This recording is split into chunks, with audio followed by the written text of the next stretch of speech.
Nathan, I want you to come in on this because perhaps this is unprecedented.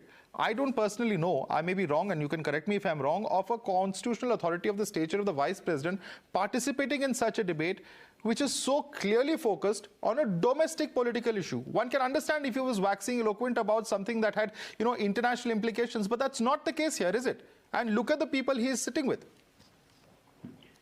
Good evening, Madhav, and good evening to all my fellow panelists. I've been waiting and listening very patiently for my turn, and I haven't heckled or interrupted anyone. I hope in this hour-long debate I get my two uninterrupted minutes. Thank you very much. Madhav, I have always been of the opinion that much more important than where you speak is what you speak. So left to me, if ISIS invites me to their platform to speak, I would happily go there and speak, but I would not, be laudatory of ISIS. I would criticize ISIS.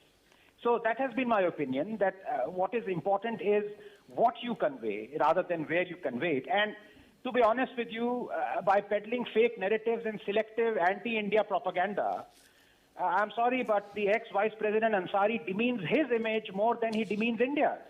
Perhaps, as was alluded to briefly, he is still smarting from the time when Modi laid bare his Islamic fundamentalist antecedents in that farewell speech that he was forced to hear and watch with rapidly reddening ears and eyes. And so he thinks by indulging in such propaganda, he can get back at Modi. Well, people can see through his selectivity and victim card. Remember, he was the one who backed draconian Sharia courts, publicly felicitated an organization that decapitated the hand of a Christian on account of blasphemy. And he is talking of intolerance. He sees only Muslim victims, but has been silent on more than 180 Muslim mob hate attacks on Hindus, Dalits and non-Dalits over the past 3 years, including Bharat Yadav, who was lynched after being called a kafir, including in Ranchi, where a Muslim mob segregated, yes, Madhav, segregated bus passengers based on their religion before wanting to set it on fire. Right from fake church attack narrative and running selective hate trackers to multiple stories of fake Jai Shri Ram slogan triggering, Ansari and his gang have perfected selective outrage.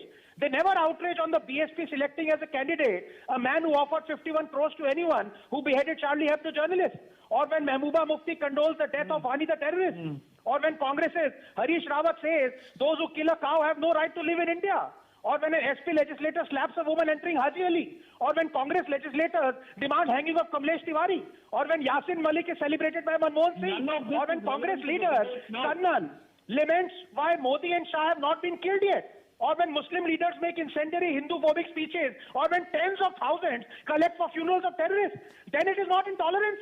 Ansari has, I'm afraid, Madhav, just 10 seconds, 30 seconds if you please, has allowed himself to become a dog whistler and a part of this magical mystery tour made up of a motley crew of religious fanatics and Modi haters, including an extremist hack who cautions Muslims to strategize and stay secular until they obtain majority, a deranged writer who thinks Rafale is an aircraft carrier, a washed-up actor who blames Modi for the crimes of Mamata, a bigot stand-up who jokes on Godhra train burning but soils his pajamas when it comes to making fun of his own religion, a kitty party journalist who says she doesn't advocate Indian rule in Kashmir, a screechy RJ who demands equal rights for women as long as women are not Muslim. Together, these fundamentalists proceed from one conference to next, one platform to another, spreading their hate and propaganda. You can't stop them, Madhav. You can only expose them. I want to bring in the Congress spokesperson, Kamruzaman Chaudhary. Of course, you